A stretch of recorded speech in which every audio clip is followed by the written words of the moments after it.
BJP అంతా చెప్పి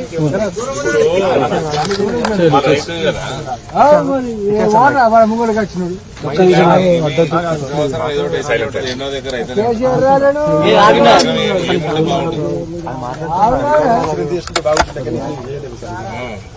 insurance అన్న అవగాహన మాకు లేదు సార్, ఎవరు కలిపలేదు మాకు ఇన్సూరెన్స్ అవగాహన. మాకు రైతులకు ఎవరు కానీ ఇన్సూరెన్స్ అనే అవగాహన లేదు, కలిపలేదు ఎవరు కూడా. ఇన్సూరెన్స్ ఒకటి దానికి దానికి రైతులు ఇప్పుడు ఇచ్చే బీజేపీ సార్ ఇట్లా ఇన్సూరెన్స్ గురించి ఇట్లా మీకు బెనిఫిట్ ఉంటుందని చెప్పేసి అది లేదు. రైతులకు అవగాహన అయితే సార్ ఇప్పుడు ఈ జనరేషన్ వాళ్ళకు మా ఒక ప్రాబ్లం లేదు. రైతుల గురించి ఏంది అవగాహన ప్రజెంట్ ఇప్పుడు ఓల్డ్ ఏజ్ వాళ్ళు ఉన్నారు.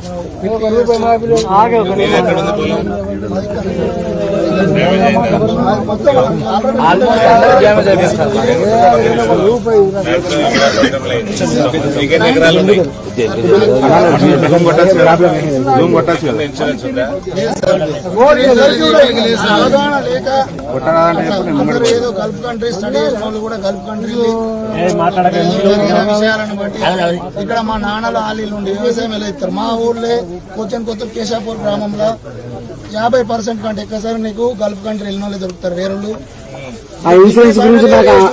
అవగాహన లేదు సార్. అదే ఈ రైతు గురించి అని చెప్పేసి అవగాహన లేక ఇన్సూరెన్స్ గురించి అని చెప్పేసి ఎవరు మాది దేవురు సార్ కొంచెం కొత్త గల్ఫ్ లో సార్ 50% ఎబో వెళ్తారు సార్, 60-50 ఎబో వెళ్తారు టోటల్. సర్వే చేసినా కానీ 60% ఎబో వెళ్తారు సార్. నేను కూడా ప్రజెంట్ వచ్చి ఒక 2 months అయింది.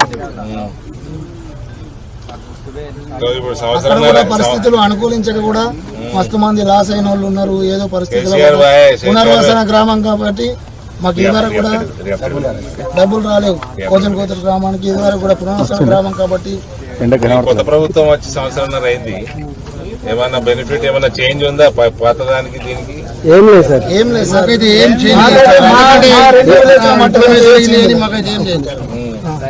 రైతు రుణమాఫీ కానీ రైతు బంధు కానీ ఏది లేదు, ఇప్పటికి ఏది ఏం లేదు. అంతా నష్టమే ఉన్నది. ఇంకా ఇది అతి పూర్తి నష్టమే. ఇదైతే ఇప్పుడు ఏం లేదు. ఎకరానికి 30 పెట్టుబడి పెట్టి తీసుకున్నామంటే 13లో సేమ్ సిచ్యువేషన్ ఇదే జరిగింది. అప్పటి నష్టపరిహారం కూడా ఇదివరకు ఎవరు కూడా ఇవ్వలేరు. మొన్న సాయంత్రం శుక్రవారం 4:30 గంటలకు 4:30 చాలా అయింది. 5:30 వర్షం పడింది సార్. 5:30 గంట అర్ధ గంట 40 నిమిషాల లోపల ఎద్దండి ఇబ్రాహీంపట్నం శివారాల్లో ఈ 4 రోజులలో సగం వాటిలు మిషన్లు పోతున్నాయి సార్. ఏమీ లేవు, కొయ్యరాలేదు. అతి అడిచిపోతలే ఈ వర్షం రాలుబడి మొత్తం సర్వనాశనం అయిపోయింది సార్. మా పెట్టుబడి ఎకరానికి ఒక 30 నుంచి 35 వేల పెట్టుబడి అయితే అందరం రైతుల మీద నేను చెప్పేది కాదు అంతా చెప్పినాం. మినిమం మాట చెప్పినాం సార్. దీనికి మరి మీ కేంద్ర ప్రభుత్వం ఏదన్నా మాకు ఇంత సహాయకరం చేస్తేనే రైతులు ఏమన్నా ఇప్పుడు ఇతర మేయగలుగుతారు. కానీ అతి కష్టమైన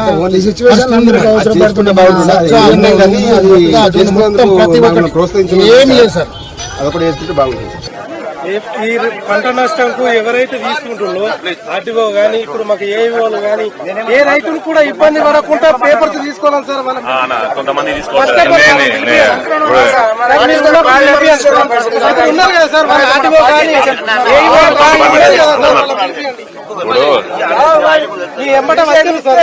ఎవరు వచ్చారు ఇప్పుడు? నిన్న ఎవరైనా వచ్చిర్రా? కల్ప కలెక్టర్ ఫోన్ ఎంఆర్ఓకి ఏం పని ఉంది? రావాలి కదా, రమ్మని మరి.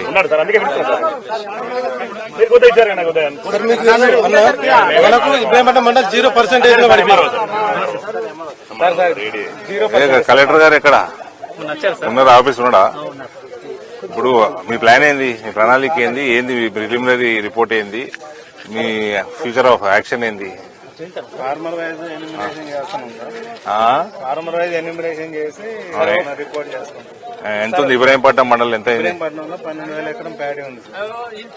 డ్యామేజ్ ఎంత ఉంది? Damage about 4,200 acres. Zero sir, zero వస్తుంది మాకు. ఇప్పుడేమంటే మండల్ జీరో కలిపినా సజ్జ 1000 ఎకరం ఇచ్చినాం సార్, నువ్వు 1000 ఎకరం ఇచ్చినాం, మామిడి 460 ఎకరం ఇచ్చినాం, మక్క 300 ఎకరం ఇచ్చినాం. సార్ మాది ఒకటి. మీరు ఇన్ని ఇచ్చారు కదా సార్, మొత్తం 0% అని ఆల్మోస్ట్ అందరికి తెలుసు. మీరు మళ్ళీ ఇట్లా ఎందుకు పెడుతున్నారు సార్? 0% ఏముండదు, పోయినా రాసి ఎన్యూమరేషన్ చేసి పంపుతాం. ఎట్లా రాస్తారు సార్ మీరు? ప్రతి దానికి రికమెండేషన్ 0% ఇది. ఎప్పుడైపోతుంది చెక్ చేసిరా? సర్వే మీరు ఎట్లా చేసిరు సార్? చెప్పండి సార్ అన్న, సర్వే ఎట్లా చేసిరు? మీరు ఎట్లా సర్వే చేసిరు? చూసిర్రా? మీరు చూసిర్రా సర్వే ఎట్లా చేసిరు సార్? మీరు రాసిస్తారు సార్, మీరు సర్వే ఎట్లా చేస్తారు సార్? మీరు కోటంపల్లి ఇబ్రహీంపట్నం మండలంలో ఇప్పుడు ఒకసారి కాపిస్తాం. ఎవరైనా సర్వే చేసిందా?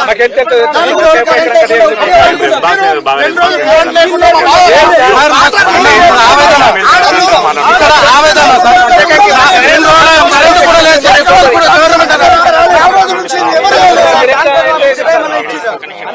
Sir, water problem sir 2 days. Collector line. Hello,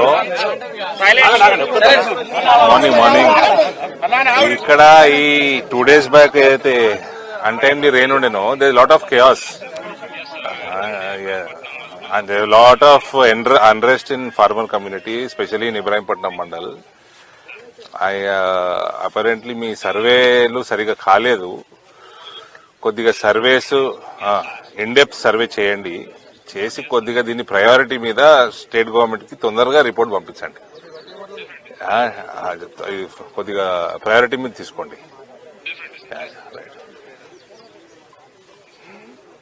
నాది 6 ఎకరాల పొలం సార్, 2 ఎకరాల సజ్జ సార్. మాకు 6 ఎకరాలు ఉంటే 2 ఎకరాలే రాస్తున్నారు, 4 ఎకరాలు అంటే 60% ఉంటారా? 6 ఎకరాలు ఇంకా 3 ఎకరాల సర్వే సార్ 4 రోజులు మా ఊర్లో సర్వే ఈ ప్రజెంట్ జరిగి 3 days అయితే నా పొలం పోయాలి సార్. పోతారండి ఇప్పుడు చాలా కష్టంగా ఉన్నది. అన్నం తినలేరు సార్. ఇప్పటికీ మీరు హామీ ఇవ్వండి సార్. అన్నం 2 లక్షల నుంచి 5 లక్షల అన్న చూడు ఒక్కసారి ఏం వస్తాయి హార్వెస్టర్ పెడితే ఏం ఆవేదన సార్?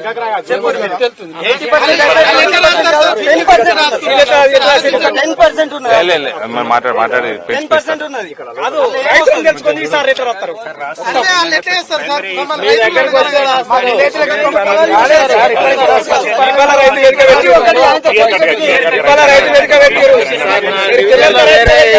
డిప్యూటీ చేస్తాను సార్.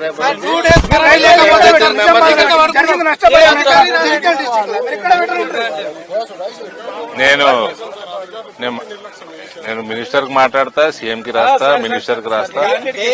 అందరం మేము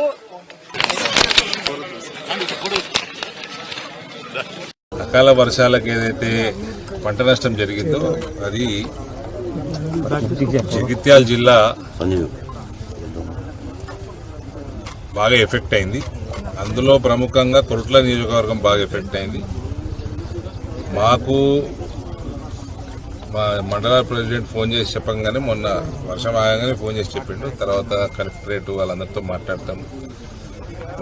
వాళ్ళు చెప్పిన దాని ప్రకారం preliminary damages around 11,500 to 12,000 acres. అది సుమారు 12,000 పైచీలకు రైతులకు సంబంధించింది. కానీ మేము చేసుకున్న ఇన్ఫర్మేషన్ అన్ని మండలాల నుంచి, ప్రత్యేకంగా కొరుట్ల మండలం నుంచి, జగిత్యాల నియోజకవర్గం నుంచి, కొరుట్ల నియోజకవర్గం తెచ్చుకున్న దాంట్లో మాకు అర్థమవుతుంది 20,000 పైన ఎకరాలు డ్యామేజ్ అయినట్టు. అందులో మాక్సిమం మోర్ దెన్ 60% ఇబ్రాహీంపట్నం మండలం. సుమారు 54 గ్రామాలు ఎఫెక్ట్ అయినాయి ఈ జిల్లాలో. అందులో ఎక్కువ శాతము ఈ వరి, మామిడి, నువ్వులు ఉన్నాయి.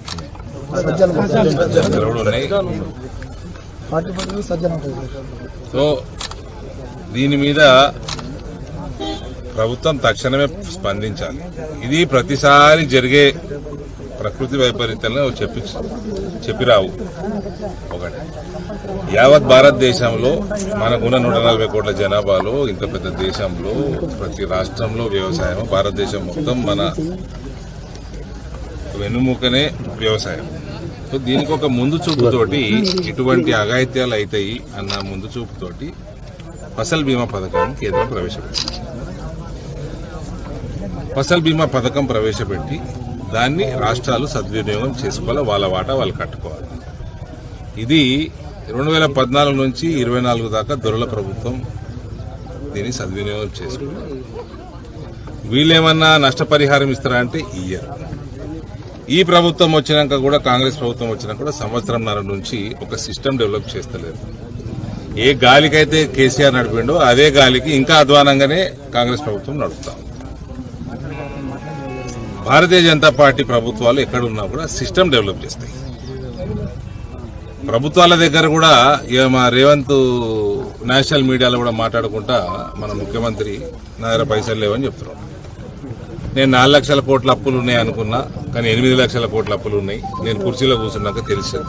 అంటే నువ్వు చేతులు ఎత్తేసాడు లెక్క. వీళ్ళకి రైతు భరోసా లేదు, వీళ్ళకి రుణమాఫీ సక్రమంగా కావాలి, వీళ్ళకి బోనస్లు ఇస్తలేరు. ఎటువంటి వీళ్ళ ప్రభుత్వం కాంగ్రెస్ వచ్చినాక మార్పు ఏం లేదు. కనీసము ఒక సిస్టమ్ కేంద్ర ప్రభుత్వం ప్రవేశపెట్టిన సిస్టమ్ ఇంప్లిమెంట్ చేసుకుంటే రైతులకు ఒక అండగా ఉంటుంది. వీళ్ళు ఇచ్చే బోనస్లు, వీళ్ళు ఇచ్చే భరోసాలు, బంధులు ఇవన్నీ తర్వాత additional. First of all primary మీరు సిస్టమే కొలాప్స్ అయి ఉన్నది రాష్ట్రంలో. అది కేసీఆర్ కొలాప్స్ చేసేట్టు దాంట్లోంచి కాంగ్రెస్ ప్రభుత్వం బయటకు తీసుకొచ్చే ప్రయత్నము చేస్తలేదు, వాళ్ళకు ఉద్దేశము లేదు, వాళ్ళకి అవగాహన కూడా లేదు. కాబట్టి ఇప్పుడు జరుగుతున్న నష్టానికి, ఈ 2 రోజుల వర్షాలకి నష్టానికి తక్షణమే 50,000 రూపాయలు మేము డిమాండ్ చేస్తా ఉన్నాం. రెండో విషయము, ఫస్ట్ నేను ఒక సుమారు నాకు ఐడియా ఉంది 25-30 వేలు వరకు పెట్టుబడి ఉంటుందని. 30 నుంచి 35,000 ఇప్పుడు ఈ ధరలు పెరుగుడు ఇంకా పెరుగుతూనే ఉంటుంది అది. కానీ ఇప్పుడు చూసినాక డ్యామేజ్ ఏ రకంగా అయిందో ప్రత్యేకంగా ఇబ్రాహీంపట్నం మండలం చూసినాక నేను 50,000 డిమాండ్ చేయాల్సిందిగా నేను నిర్ణయం తీసుకున్నాను, డిమాండ్ చేస్తాను. ఇది ఇవాళ అగ్రికల్చర్ మినిస్టర్ నిజామాబాద్కి వచ్చిండు. నేను ఈ నుంచి మళ్ళీ నిజామాబాద్ పోతాను. ఇప్పుడు అక్కడ ఆయనకి లెటర్ రాస్తాను, కలెక్టర్కి కాపీ పెడతాను. తక్షణమే మీరు విడుదల చేయండి. మీరు ఒక సిస్టమ్ డెవలప్ చేస్తలేదు, పైసలు లేవంటున్నారు. పైసలు అట్లా ఉంటుంది కాబట్టి కేంద్ర ప్రభుత్వం సిస్టమ్ పెట్టింది, దాన్ని సద్వినియోగం చేసుకోండి. అన్ని డిపార్ట్మెంట్లలో పెట్టింది, ప్రత్యేకంగా అగ్రికల్చరు మనకి మోస్ట్ ఇంపార్టెంట్ మన దేశంలో, మన ప్రాంతంలో, మన రాష్ట్రంలో. కాబట్టి ఇవన్నీ కూడా ఒక సిస్టమ్ పరంగా నడిస్తే బెటరు. మీ ప్రభుత్వం ఫెయిల్ అయింది, పాత ప్రభుత్వం కంటే అధ్వానంగా తయారైంది. ఇవన్నిట్లో కూడా రైతు అనేవాడు విక్టిమ్ కాకూడదు. సో దయచేసి ఇప్పటికన్నా మీరు ఫసల్ బీమాని ఇమీడియట్ గా ఇంప్లిమెంట్ చేసుకోండి. కొత్త ఆర్థిక సంవత్సరం మొదలైంది, ఇంప్లిమెంట్ చేసుకోండి. ఇప్పుడు జరిగిన నష్టానికి 50,000 రూపాయలు ఎకరానికి ఇవ్వాల్సిందిగా మేము డిమాండ్ చేస్తాం. ప్రభుత్వంలో ఉన్నప్పుడు కూడా ఇలాంటి సంఘటనలు జరిగినప్పుడు కూడా ఇప్పుడు కూడా నష్టపరిహారం అనేది రాలేదు. ఇప్పుడు కాంగ్రెస్ పార్టీ కూడా మన ఫసల్ బీమా యోజన కూడా అమలు చేయడం. వీళ్ళిద్దరూ 2 ప్రభుత్వాలు దోచుకునుడికే సరిపోయినరు. వాళ్ళు దోచుకొని పోయినరు, వీళ్ళు దోచుకున్నట్లనే ఫోకస్ చేస్తున్నారు. అంటే గత 30 ఏళ్ల నుండి ఇప్పుడు జరిగినంత తీవ్రత ఈసారి జరిగింది. అంటే కేంద్రం నుండి ఏమన్నా సహకారాలు అందించే అవకాశం ఉందా బాధిత రైతులకు? కేంద్ర సహకారం కావాలన్నా కూడా రాష్ట్రం నుంచి పోవాలి. ఈ ప్రపోజల్ రాష్ట్రం నుంచి పోవాలి, ఉన్న సిస్టంలో పోవాలి. కేంద్రము ఒక సిస్టమ్ పెట్టింది, ఫసల్ బీమా అని పెట్టింది. నువ్వు బండి కొనుక్కున్నావు కదా బ్రదర్, నీకు బండ్లు లేవా? నీ బండ్లకు ఇన్సూరెన్స్ ఉందా? రైతుకు కూడా ఇన్సూరెన్స్ పథకం తీసుకొచ్చి పెట్టింది, తక్కువ ధరకు పెట్టింది. సద్వినియోగం చేసుకోరా, సద్వినియోగం చేసుకోరా. అవగాహన కల్పించాలా రైతులకు?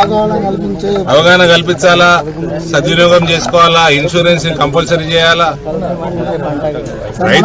రైతులు చాలా మంది చదువుకున్న వాళ్ళు ఉంటారు, చదువుకోని వాళ్ళు ఉంటారు. వాళ్ళందరూ కూడా దీన్ని ఇంప్లిమెంట్ చేసే విధి విధానాలు దానికి ఒక రూపకల్పన చేసి ఇంప్లిమెంట్ చేసే పద్ధతి ఉండాలి. ఇవన్నిటి మీద ఫోకస్ లేదండి. అంటే unfortunately whether it is KTR or this young CM Revanth, వీళ్ళకి పొద్దున లేస్తే పైసలు ఎడికెళ్ళి జనరేట్ చేయాలా, ఏ భూములు అమ్ముకోవాలా, అది ఎక్కడ వాడాలా, దాంట్లోకి వెళ్ళి 10% కమిషన్ ఎట్లా దొబ్బాలా, అవి ఎక్కడ పెట్టుబడి పెట్టాలా. ఇప్పుడు సభ పెట్టుకున్నాడు ఇటు టీఆర్ఎస్ వాడు, పీకనిగా పెట్టుకున్నాడు సభ. దానికి 10 కోట్లు 20 కోట్లు ఎడికెళ్ళి వచ్చినాయి బే. ఈ రైతుల పుట్టుకొట్టే కదా మీరు చేసింది. ఎడికెళ్ళి వచ్చినాయి. మీకు సిస్టమ్ లేదు, ఒళ్ళు పొగురు. ఇప్పుడున్న ప్రభుత్వం కూడా గదే పని. దోసుక తినుడు, కరప్షన్, కమిషన్లు. అసలు రైతు మీద ఎవరికైనా ఉందా? ఎన్ఆర్ఐల మీద ఎవరికైనా చిత్తం ఉందా? సిస్టమ్ ఎట్లా స్ట్రెంగ్తన్ చేయాలా ఎవరికైనా చిత్తం ఉందా? కేసీఆర్ ఓడగొట్టి తినే అన్నంలో మన్ను పోసుకున్నాను నిన్న కేటీఆర్. కేసీఆర్ ను ప్రజలు ఓడగొట్టి తినే అన్నంలో మన్ను పోసుకున్నారని నిన్న కేటీఆర్. ఆయన కేటీఆర్ తినే అన్నంలా, కేటీఆర్ కవిత తినే అన్నంలో మన్ను పోసుకున్నారు. దరిద్రం పట్టించిందే మీ కుటుంబం. ఈ రాష్ట్రానికి అతిపెద్ద దరిద్రం మీ కుటుంబం. మళ్ళీ ఏందో చూస్తా ఉన్నా, అది చూడబుద్ధి గాని మొఖాలు, ఆ పోస్టర్లు, అదో ప్రకృతి వైపరీత్యం మీ కల్వకుంట్ల కుటుంబం ఈ రాష్ట్రానికి. కాబట్టి సిస్టమ్ డెవలప్ చేయాలి బ్రదర్. నరేంద్ర మోదీ మోడల్ అంటే, గుజరాత్ మోడల్ అంటే స్ట్రాంగ్ సిస్టమ్ ఉంటది ఏదైనా, అన్ని డిపార్ట్మెంట్లు. దాని మీద చిత్తం పెట్టకుండా ఎంతసేపు దోసుక తినడు.